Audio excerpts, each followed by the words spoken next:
How's it going, guys? James here with Ryro Studios in collaboration with HATCHBOX, and today we are building our very own Iron Man zombie.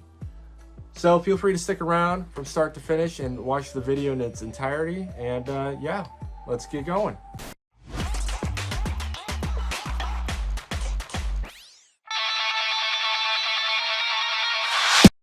The model we are using here for Iron Zombie is from our friends over at Hidden 3D.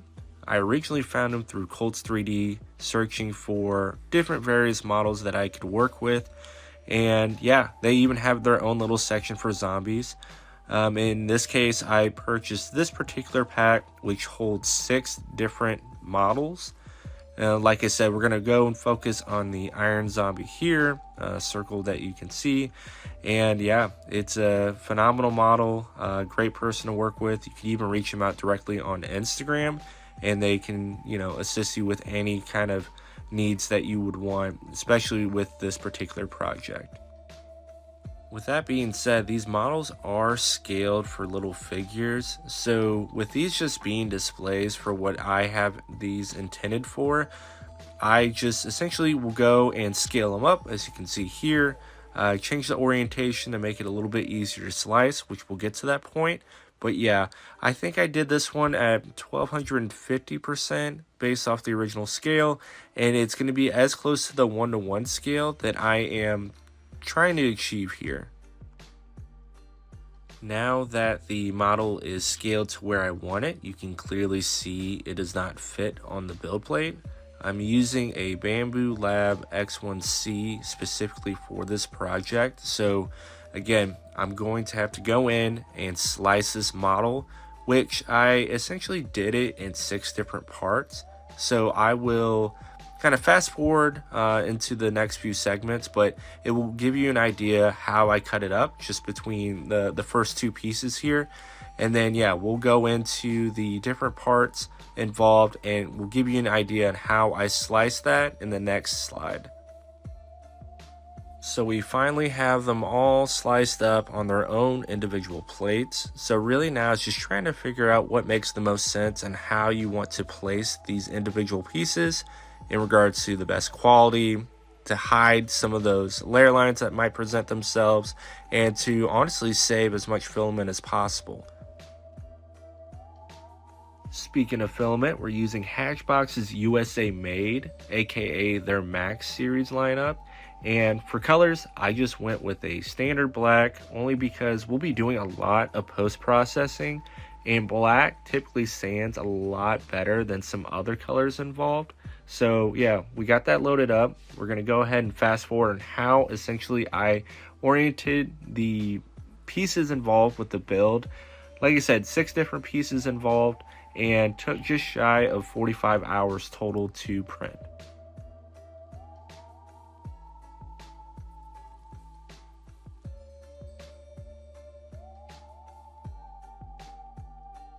Within the next segment, it'll be a little bit speed up at 2 times speed, only because it's just really us taking off the tree supports.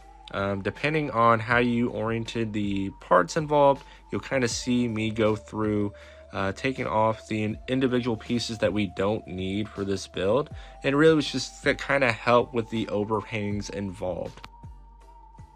Depending on the tree supports involved, you can definitely use your hands, as you can see here, but also, as you probably saw in the last slide and you'll see in the next few slides, I will be using pliers.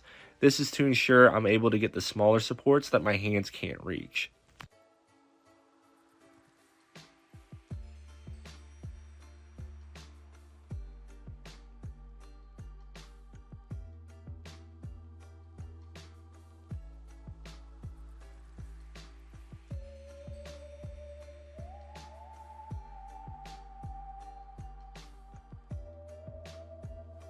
The removal of supports for this one was really tricky. You had a lot of different tree supports involved, and there's a lot of overhangs, so you want to make sure you're not breaking pieces off. So I started off with the bigger pieces with my hands, then I went in there with my pliers, especially in between the teeth, and tried to get out the rest that I could.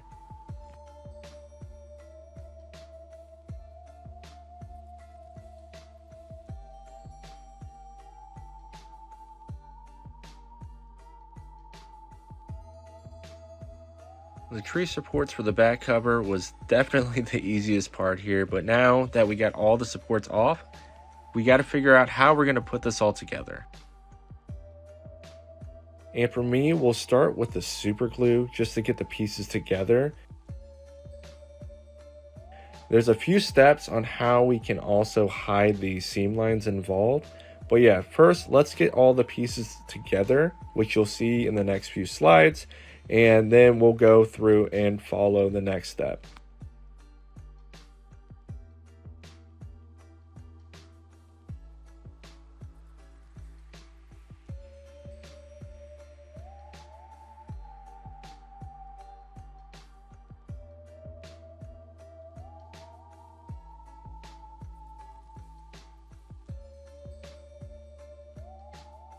Just to be safe, I waited about 30 minutes for the super glue to set and dry, and then from there I assessed what really needed to be worked on.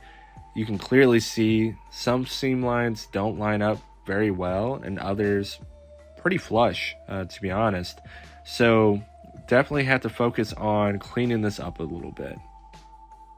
To help clean the seam lines up, we'll actually use a wood burner or hot knife to essentially score and melt the two separate pieces together, and it will help kind of clean that up to where it'll make that seam line invisible. This part is sped up just a little bit. It's a little bit hard to focus and record at the same time, so went ahead and picked it up and got a little bit closer for detail purposes. This seam line that we primarily focused on is fairly easy to fill in that seam line. It's the top part of the faceplate where it's pretty deep. That's going to be a little bit more tricky. So what I like to do is create a V or valley and then push the existing PLA in between that. So when we go in and indeed fill this, it'll be a little bit more manageable to work with. Once we go through all that, it'll look a little bit something like this. Definitely an eyesore, but no worries at all, because what we'll end up doing is filling this anyways and then go through and sand as well. For my builds, I like to use two main types of different fillers. So we have the glazing and spot putty, which is for small blemishes, and then we have the Bondo original filler, which is for more intense fillings. Now with the original filler, it is a two-part process that you have to mix together. So you would essentially take a dot or pea size of the blue or the hardener and then mix it with a heaping scoop. I like to use a popsicle stick and just mix it in. So based on the measurements kind of involved with me eyeing it, I know for certain I have about 30-45 seconds tops to mix this in and then put it to the piece of the build that needs to be filled. The timing of this part is going to be at 2x speed, so this is just to kind of save us a little bit of time. But yeah, you're just going through and filling that seam right down the line.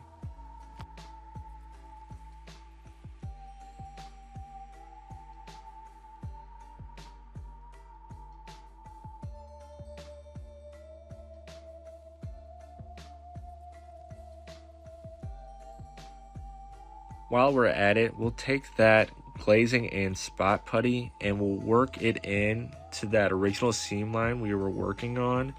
And you just want to take a dab on the fingertip and then apply it as smooth as you can on that seam line, because you don't want to overuse this to where you're doing any sort of unnecessary sanding.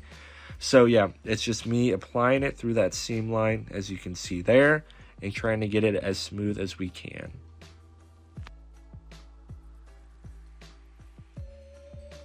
Drying and curing times range between the two different products that we're using. With the body filler, it could take 45 minutes to an hour on the safe side to start sanding. As far as the spot putty, it could take a few hours, 4 max, for it to dry, and then you can start messing around and sand. And for this, I only used the 80 grit and 180 grit. So we'll fast forward this process because honestly it's the most tedious part of the build process, and then we'll jump straight into the priming. For which I just use your standard filler primer spray paint. This took about 4 to 5 heavy coats and it did a really good job. I mean, it looks like one whole piece now.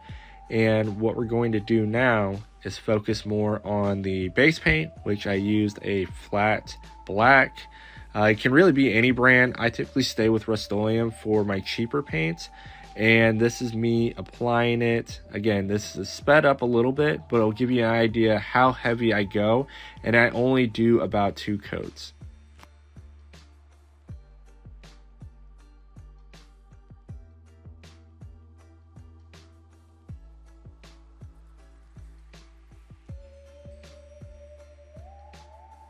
When we go through now the painting process in this video, I'll jump in straight into the assessment, give you a better idea and visual on how that looks. Again, this is about 2 heavy coats, and we'll jump in between doing the paint, coming back, assessing how that looks after the fact, and then just kind of go from there.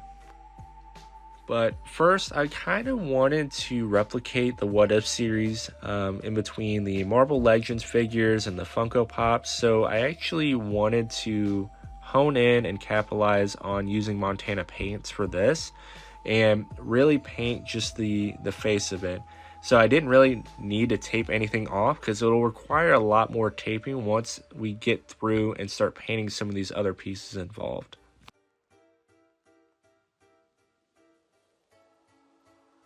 I only did 1 heavy coat with this color. It's very thick, and what I love about Montana paints, it dries relatively quickly. So I waited about 2-3 hours tops, and then I taped off the face. And then what I ended up doing was I used a metallic gray on the entire helmet besides the face. And I just did 1 heavy coat with that. Since we are going through heavy weathering, really the primary colors don't need to be exact, but they need to be close enough to where it replicates whatever color scheme you're going with. So I taped off the faceplate after a few hours of letting that dry, and then I just hit the dome of the helmet with whatever leftover red I had from various projects. From there, I went ahead and untaped the faceplate and then taped the dome after about 2 hours letting that dry. And yeah, again, no special gold here, just enough to cover the faceplate and get it nice and heavy.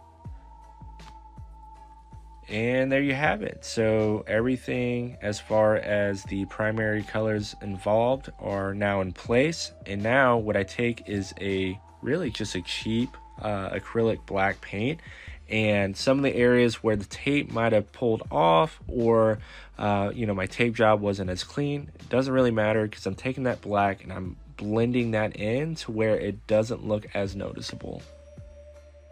I'll also hit up the battle damage parts with that same black, along with what you see here, that metallic gray that I was using for spray paint. I would touch up to where, it gives it a little bit more character, hitting those hard lines and making it pop a little bit more.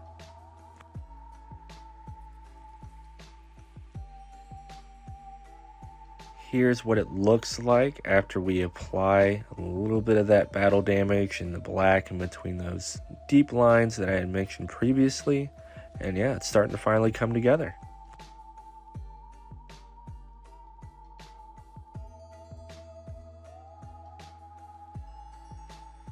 Instead of taping this off, I ended up painting the white in for the eyes and the mouth.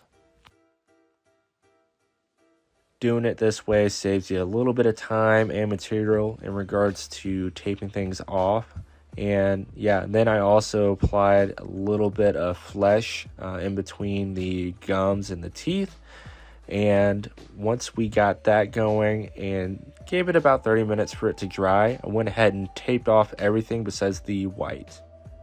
This is the part of the weathering process where it gets really fun for us. So our friends over at Goblin's Hut hooked us up with their aging spray, part of their Dirty Down series that we'll be using, involving the nicotine yellow, black, and dark brown, and it'll be seen throughout the next few slides. So in regards to this, with the white, I wanted to give that really yellow aged look, and I went really heavy on this. So it is still me experimenting with this product specifically, but yeah, I added about 2-3 heavy coats here, and let that dry about 5 to 10 minutes each.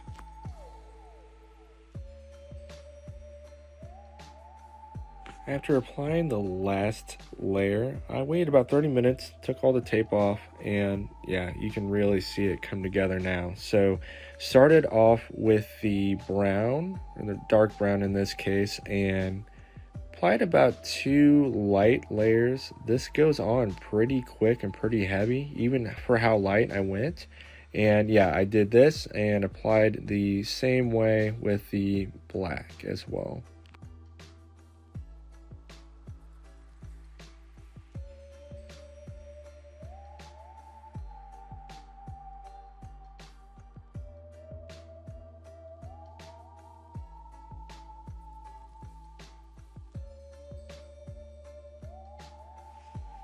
From all the agent sprays used, I waited about an hour total before I started messing with the build again. Got a wet rag, and I wanted to make sure that skin popped even more with all the aging involved. So yeah, wanted to go in, wipe off the skin, a little bit of the teeth, and yeah, it showed through just fine. Lastly, from the Dirty Down series, I wanted to really experiment and push the Dirty Down Snot and the Dirty Down Gore. So wanted to start with the Gore and really capitalize on this opportunity, especially with zombies, to make it as gruesome as can be, but not overdoing things. So yeah, it was me kind of playing around with it first, and then yeah, I started to really have fun with it. Same thing for the Snot. I really just wanted to hit the teeth. You could probably use it for other parts of the build, maybe the nose, maybe the eyes, but yeah, the stringiness and the consistency, man, this stuff is really fun to mess with. So yeah, and this was my first time ever working with this, so it was a lot of trial and error, but I felt like I did a good job of it.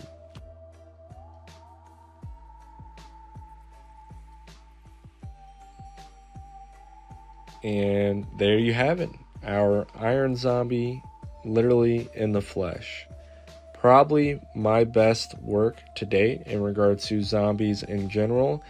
Really loved how it came together in regards to the model used, especially the filament over at HATCHBOX, and the paints and weathering products that were used for this. So other than that, I really appreciate you guys hanging out with me, and yeah, glad you enjoyed.